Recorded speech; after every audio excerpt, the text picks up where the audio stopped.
खुलुमबाय गिबियावनो नोंथांमोनखौ बयखौबो सोरजिदा क्रिएटिभिटी चेनेलाव बरायनायजों लोगोसे फुंबिलिनि गाहाम हामलायनायखौ बावहरग्रोनाय जाबाय।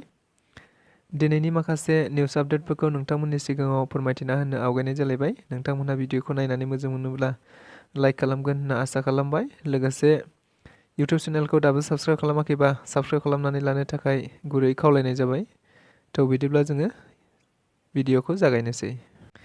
गिबियावनो दङ चिरां जिल्लानि सिङाव थानाय थुक्राझाराव बेरेमोदै सोदांग्रा फसंथाननि अनसाय खाम्फा गायसनदों। आथिखालाव प्रमद बर' दैदेननाय बिटिआर सरकारा मोनसेनि उनाव मोनसे जौगाखांनायनि बायदि हाबाफारि लानानै हाबा मावबाय थानायखौ नुनो मोनबाय थानाय जादों। नंगौ, बेरेमोदै दिहुनथायाबो बिटिआर सरकारनि रांखान्थि फोजौखांनायनि मोनसे बाहागो।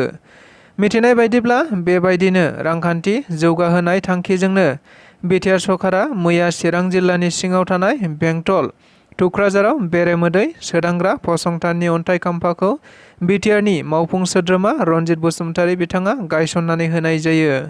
मख'जाथावदि बे हाबाफारियाव एमएलए जयन्त बसुमतारीजों लोगोसे बिटिसिनि गोबां अफिसार्सफोराबो लोगोसे रायजो राजाफोर बिथांमोनहाबो बाहागो लादोंमोन होनना मिथिनो मोननाय जादों। एसआइ जन्मनि राभानि थैनायनि थार बिजिरनाय नागिरनानै खानाय सिननाय सोमावसारदों। राभा फरायसा आफाद आरो राभा माहारियारि आफादनि बानजायनायाव। नंगौ, आथिखालावबो एसआइ जन्मनि राभानि गुबै जाथायखौ मोननाय जायाखै। अदेबानि एसआइ जन्मनि राभानि थैनायखौ रायजो नाङैनो मोनसे सन्देह खालामना होलांदोंमोन, जायनि थाखाय गोबां समाव गोबां जायगाफोराव थार बिजिरनाय मोननांगौनि एबा थैनायनि गुबै जाहोनखौ मोननो थाखायनो बायदि हाबाफारिनि गेजेरजों सोमावसारनानै दाबि खालामबोबाय थानाय जादों।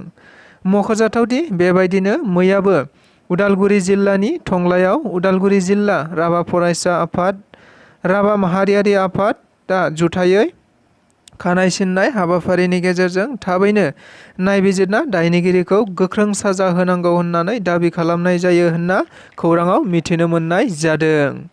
क'क्राझारनि आदार जगायग्रा बिफाननि मावखुलियाव धर्ना हाबाफारि। थांखिया जादों सरकारनि माइरंखौ नांगौ बायदि होयैनि आरो बायदि बेले-बेजे खालामनायनि हेंथायै। नंगौ, मैया बिटिसिनि फकिराग्राम बियाबनि सिङाव थानाय गुवाबारि डिलार रहिमा बिबिनि हेंथायैनो धर्ना हाबाफारिया जादों। मिथिनाय बायदिब्ला डिलार रहिमा बिबिया 5 केजि माइरंनि अनगायै 4.5 केजि माइरंल' हरो आरो साननैसो मानिबा जाहोनाव उन जानानै लायनो थाङोब्लाबो माइरंखौ मोना। बेनिखायनो मैया गुवाबारि ओनसोलनि डिलारनि सिङाव थानाय गासै रायजो राजाफोरा रहिमा बिबिनि हेंथायै क'क्राझार सोहोराव थानाय आदार जगायग्रा बिफाननि गाहाय मावखुलियाव धर्ना हाबाफारि लानाय जायो होनना मिथिनो मोननाय जादों। मणिपुरनि सा 13 गेलेगिरिफोरा गाव गावनि गुबुन गुबुन गेलेनायाव देरहानानै मोननाय मेडेलखौ एबा बान्थाफोरखौ गथायफिनगोन। बाथ्राया जादों साननो गोनां। जों बयबो मिथिगौ, दाखालि बावैसो मणिपुराव जोबोद हिंसायारि दावराव-दावसि जाथायफोरा जानानै थांबाय आरो बे हिंसायारि जाथायानो दासिमबो आबुङै गोजोनाव फैफिनाखै नुनो मोननाय जादों। अदेबानि दाबो सम सम जाथायफोरा सिखांबाय थानो नागिरनायखौ नुनो मोनदों। नंगौ, बे जाथायखौ लानानैनो जुदि मणिपुराव गोख्रैनो गोजोना सिगांनि बायदि फैफिनाब्ला मणिपुरनि सा 13 बायदि बायदि खेला गेलेगिरिफोरा मेडेल आरो बान्थाखौ गथायगोन होनना थांखि लानायखौ मिथिनो मोननाय जादों। मख'जाथावदि बिथांमोनहा नेशनेल आरो इन्टारनेशनेल गेलेगिरि आरो भारत हादरनि थाखाय गोबां बान्था मोननानै गेलेगिरिफोरा हादोरखौ जौगानाय फारसे लाबोनो हानाय गेलेगिरिफोर। आद्रा थानाय बारग' एनडिएफबिफोरनि मुंख्लं नखरफोरनो अनसुंथाइ होजानो लुबैदों। बिटिआर गोरोबथानि दफा बायदियै बारग' एनडिएफबिफोरनि मुंख्लं नखरफोरनो 5 लाख रांनि अनसुंथाइ मोननांगौखौ मोनजानो लुबैनानै मैया क'क्राझार, चिरां, बाक्सा मोनथाम जिल्लाजों क'क्राझारनि खारगावनि गावबुरा एस'सिएशनाव सावरायज्लायनाय जायो। मिथिनाय बायदिब्ला बिथांमोनहा मोननांगौ अनसुंथाइखौ बिटिआर सरकारा माब्लासिमाव होगोन आरो बेनि प्रसेसा मा जानानै दं, लोगोसे बेनि अनगायैबो मुंख्लं नखरफोरनो साख्रि होगोन होननानै बुंदोंब्लाबो दासिमबो सासेबो साख्रि मोननाय जायाखै। बेनिखायनो दायो सोलिबाय थानाय BTC एबा आसाम सरकारनि साख्रि थिसनथायावनो सोसननानै होलांफाबाय थानो थाखायबो खौरां बिजोंनि गेजेरजों दाबि खालामनाय जादों बिथांमोनहा। डिमाकुसियाव गंसे ट्राकनि जाब्रबथाय, सासे आइजोआ खुनुरुखुम जिउ रैखा। मिथिनाय बायदिब्ला मैया फुंबिलि समाव गंसे मालजों आबुं ट्राकआ कन्ट्रल खालामनो हायैयाव बेसेबांबा गोजाननिफ्रायनो गावनि गुबै लामाखौ नेवसिना लामा सेराव लुनानै थानाय गंसे नखराव सौग्रावहैना नखरा थेर-बेथेर जानो गोनां जायो। मख'जाथावदि बे समाव नखरनि सुबुंफोरा सिखारबायमोनब्लाबो सासे आइजोआ ओरैनो उन्दुग्लांना थानायाव गारिनि सोदोब खोनानानै खारनो नाजादोंब्लाबो आइजोआ गोब्राब जोखोम जानो गोनां जायो होनना मिथिनो मोननाय जादों। जाथाया जादों डिमाकुसि हलंगा मुंनि जायगायाव। फारसेथिं जोखोम जानाय आइजोखौ डिमाकुसि मडेल हस्पिटालाव फाहामथाय होनाया सोलिगासिनो दं होननानैबो मिथिनो मोनबावनाय जादों। मैया साननि समावबो आरोबाव अख्राङाव मोनसे मिथिनो मोनै माखासे बिरनाय हाथरखि बायदि नुनो मोन्दों।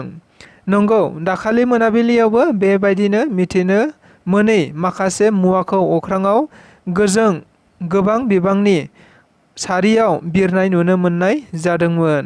फिन मैयाबो आरोबाव साननि समावनो बे एखे मुवाखौनो नुनो मोननाय जादों, जायखौ लानानै दायो गोबां रायजो राजाफोरनि गोसोआव मोनसे सोंथिफोरा सिखांबाय थादों। गुबैयै बियो मा मानसिजों सोरजिजानाय बिगियानारि मुवा ना बेखौ दासिमबो मिथिथ'नाय जायाखै होनना मिथिनो मोननाय जादों। BPF आरो UPPL खौ लानानै गर्जन मुसाहारिनि गोख्रों बेंफ्रुसार बिबुंथि।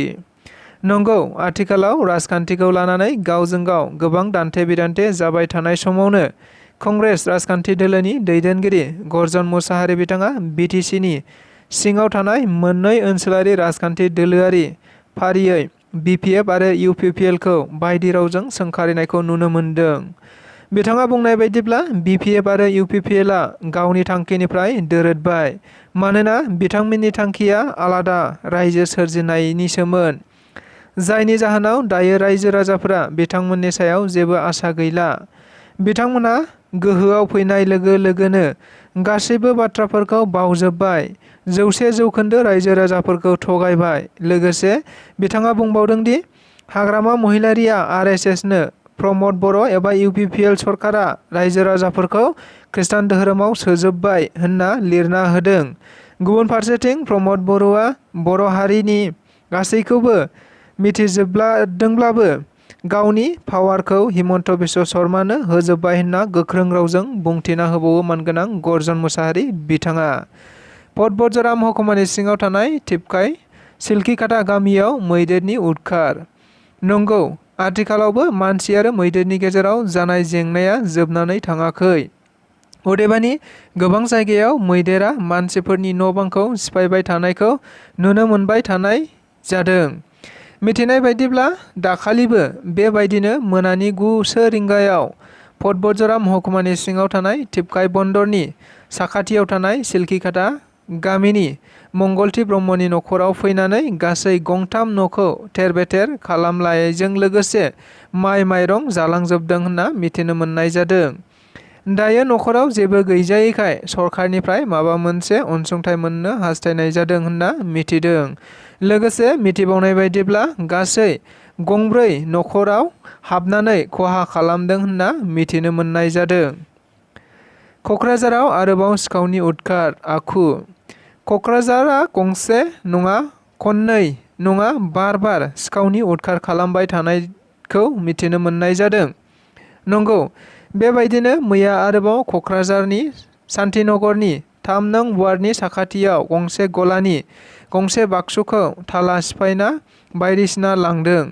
नंगौ, गलादार निखिल घोषआ फोरमायनाय बायदिब्ला बे बाक्सुआव 1 लाखनिबो बारा रां दंमोन। जाय बाक्सुखौ खावनानै सिखावफोरा रांखौ लानानै बाक्सुखौ साखाथियाव थानाय रेल लाइनआव गारना गालाङो होनना बुंथिदों। मख'जाथावदि दायो गलानि बिगोमा निखिल घोषआ थानायाव एफआइआर होदोंब्लाबो दासिम सिखावनि जेबो थं एबा खौरांखौ मिथिनो मोननाय जायाखै होननाबो खौराङाव मिथिनो मोनबावनाय जादों। बेजों लोगोसे दिनैनि रादाबा बेखिनियानो। गोजोन्थों।